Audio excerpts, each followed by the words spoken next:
The Simpsons is just a really fun show to talk about. Even if I'm not really going anywhere direction-wise, I enjoy kind of just spitting about it. And, you know, people on the internet love to talk about The Simpsons too. There are so many dedicated groups, like back in the forum days, there were forums, I'm sure there's a subreddit, etc. Some of the topics are pretty simple, like everyone has an episode of The Simpsons that they think is the best of all time, and everyone has an episode that they think is the worst of all time. And then every so often you get people talking about an episode they think is overrated, but is okay, or they think is completely underrated or underappreciated. And that's what this video is going to be about, because I think Homer Defined is both underrated and underappreciated. Nobody ever talks about this episode, and I really don't understand why, because it has several moments in the episode that are pretty definitive of the series. Ironic being the episode's title. One of Homer's main traits is that he's terribly ineffective at his job, and the first episode that really dives into this is Homer's Odyssey, where he gets fired for gross incompetence only to get his job back as the plant safety inspector after he becomes an advocate for public safety. This being kind of Mr. Burns' way of getting him off the power plant's case. As safety inspector, Homer proves to be just as incompetent. The trait has become more pronounced throughout the years. Like, in the early years, he was just more lazy and dumb, and sure, he was still incompetent, but he actually did something to keep him employed. Part of that, obviously, is the fact that Burns is completely ignorant to him, but he wasn't causing accidents all the time, and he sure as shit wasn't secretly doing nothing while everyone else worked for him.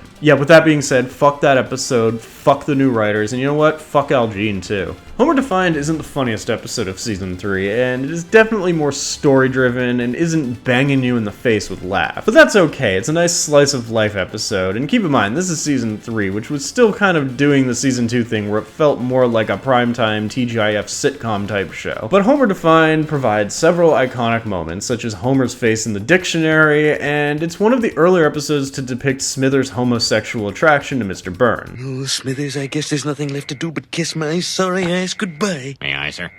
Ugh. And this is a rare episode where the B plot is almost as strong, if not as strong, as the A plot, and it establishes for the first time that Milhouse's mom does not like Milhouse being friends with Bart. I wouldn't call this episode a masterpiece by any stretch, but it is a very foundational episode for the rest of the series. It's like if I was compiling a list of episodes to show or suggest to somebody who had never seen The Simpsons before, like a younger friend or a kid or something, this episode would definitely be considered for that list. The first act has Springfield Nuclear Power Plant going into a meltdown, and Homer manages to avert the meltdown by sheer luck. This is a moment that is so undeniably Homer Simpson. Seasons 1 and 2 portrayed Homer as dumb, but they didn't really level it right. It would vary, but Season 3 started to really nail the character, and this episode is a defining episode for Homer's future characterization. You know, before they ruined him and made him a jerk-ass. One of the key things is that Homer's ignorant, Homer's stupid. Sometimes Homer makes stupid decisions, but he always means well and he's not a bad person. So this is another kind of Simpsons ADHD moment here. Like, Homer tries to think back to his first day of training when his instructor was telling him how to stop a meltdown, and he wasn't paying attention. He was messing around with a Rubik's Cube and completely forgot or just didn't even take in how to do it.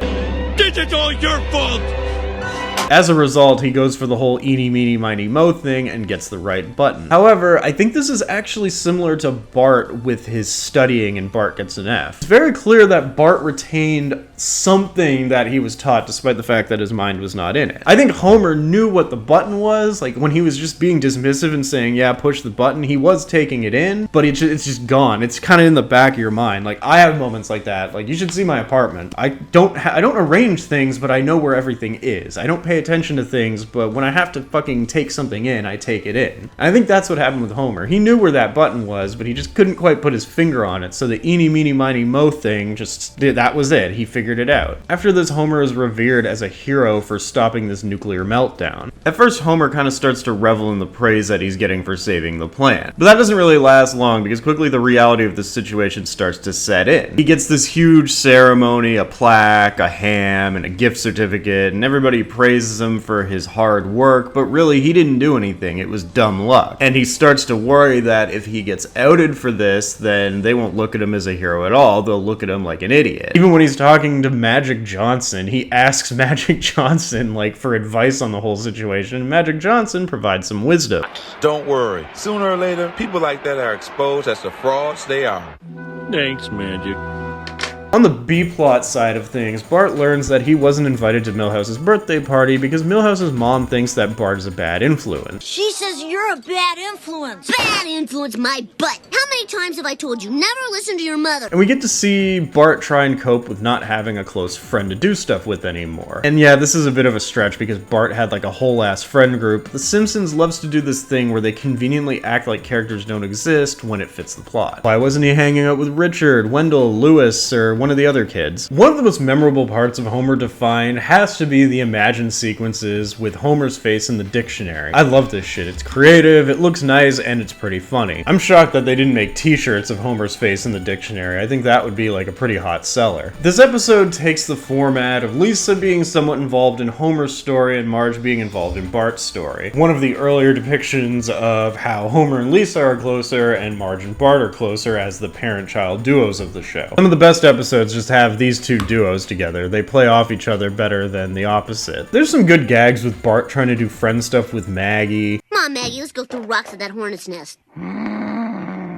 I do rather like that in the end of the B-plot, Marge is the one to stick up for Bart. This is yet another episode that lends credence to my ADHD philosophy with Bart, much like it did with the whole Homer ADHD thing. He's got a spark. It's not a bad thing.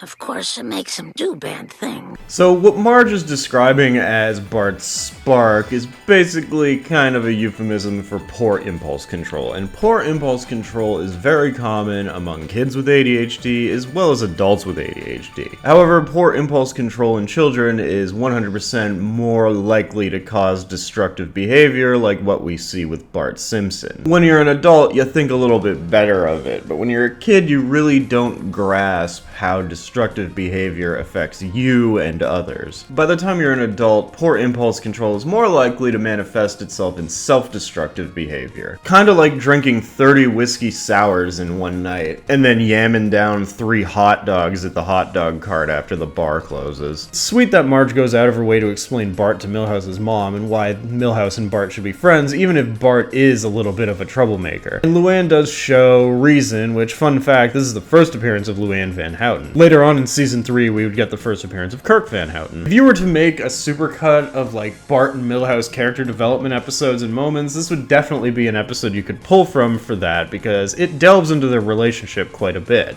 It's a weird kind of occurrence to be like a kid and then to find out that your friend's parents don't like you. I had one incident where like some kid was like, "Oh, you can't come to my birthday because my dad thinks you're a bad influence," and I later found out it was because this kid's brother didn't like me and talked shit about me to his dad, and it was actually the kid's mom who told the dad no, he's fine. But it's still like a weird feeling to get that like an adult would just be like, "Oh, I don't fucking like that kid." So I kind of get what Bart's going through. Like, this kid wasn't like my best friend or anything, but it feels weird. It's a weird thing to process as a child. Kids are gonna be kids. Kids are gonna inevitably misbehave at some point or talk back, and sure, your kid might pick up some bad habits from other kids, but that's inevitable. You can't fight the tide of change. The payoff here is that Marge realizes how important the friendship is for Bart and goes out of her way to try and fix it. And even Milhouse seems like he really doesn't want to cut Bart off, but is forced to. And in the end, it's happy, they're reunited, and they get to continue on being friends. Really? We can be friends again?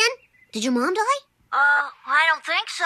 Well, who cares? Till the next friend breakup episode, which kind of happens at the end of the season, but then it kind of fixes it. It's a whole thing. It's a common dynamic. Bart and Milhouse's friendship kind of being put in jeopardy. But this was the first episode to do it. As for Homer's story, what Magic Johnson told him ends up becoming true when Burns has Homer do a motivational speech at the Shelbyville power plant, and its owner, voiced by John Lovitz, stages a meltdown to have Homer show everyone how he solved it, and then he does his eeny meeny miny mo routine and gets completely exposed. Crisis has been averted. Everything is super. Thank you, Homer, for saving my plant with that idiotic rhyming. Do you even know what button you push? Sure, Mo. It's a good ending, but it's also the most logical conclusion point, and it doesn't end up ruining Homer's reputation or anything. In fact, it has the opposite effect. Homer becomes immortalized for it. Which, I guess we should talk about the human immune deficiency virus in the room here. Let's talk about Magic Johnson. Magic Johnson!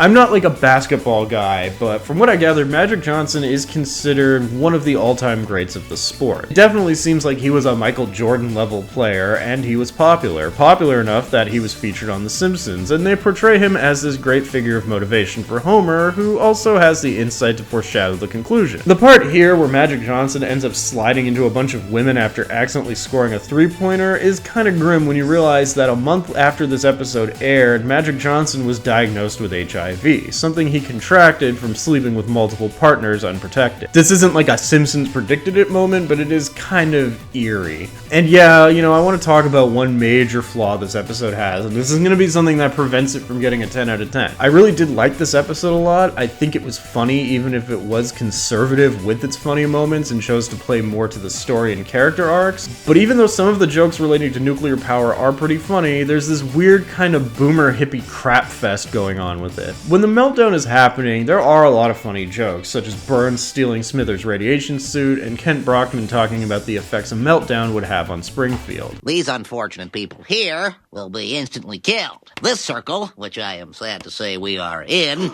will experience a slower, considerably more painful death. Good lord! But there's this whole passive aggressiveness in the writing towards nuclear power present in this episode. And these kind of comments and jokes could have only come from fucking boomer-ass writers. Nuclear power is risky, yes, but it is truly the cleanest and most efficient form of energy on the planet. The only issues that have stemmed from it, which, let's be real here, has only been like a handful, have stemmed from human error. And yes, you could say Fukushima was because of the fucking tsunami or whatever, but like Japan, why would you build a nuclear power plant when you have fucking tsunamis? Like, come on, guys. So seeing the fucking writers badmouth nuclear power like people did back in the day with their hippie protests and environmental shit kind of pisses me off, because this whole stigma about nuclear power has kind of led to nuclear power plants being decommissioned over the years. And, you know, it's kind of cringe when you think about how nuclear power being more widely adopted would have likely slowed down the effects of climate change. That's just a personal thing that I don't like, because I think nuclear power is awesome, so you don't have to agree with me on that. Nevertheless, Homer Defined is a very modest and cozy episode with some very great moments. Season 3 is probably the coziest season. You might not laugh throughout the whole episode, but it is still to be enjoyed for what it provides. 2 great plots, some character development, and a story that seemingly would have a downer ending for Homer, ending up with a silver lining that he's still immortalized, but just for being a buffoon. If I had to rate Homer Defined on a scale of 1 to 10, I would probably give it an 8. I think it deserves a lot more praise than it gets. It's not looked at as a bad episode, but it's treated as forgettable, and that's a damn shame, because the format and story itself is a formula that has been revisited multiple times throughout the series. It's an overlooked classic in the most underrated season of the show. So that was my look back at Homer Defined. Much like the episode, it was kind of modest. I have nothing but good things to say about the episode besides my rant about their stupid nuclear power jokes. It's The Simpsons doing a really good slice of life story with a lesson in the end. What are your thoughts on Homer Defined? Let me know in the comments, and I'll tell you the poll results in the comments, because I don't know which one won yet, and I'm not going to go back and record it. Like, subscribe, share me with your friends, and I'll see you next time. So next time somebody tells you carny folk are good, honest people, you can spit in their faces for me. I will, Mr. Gumble.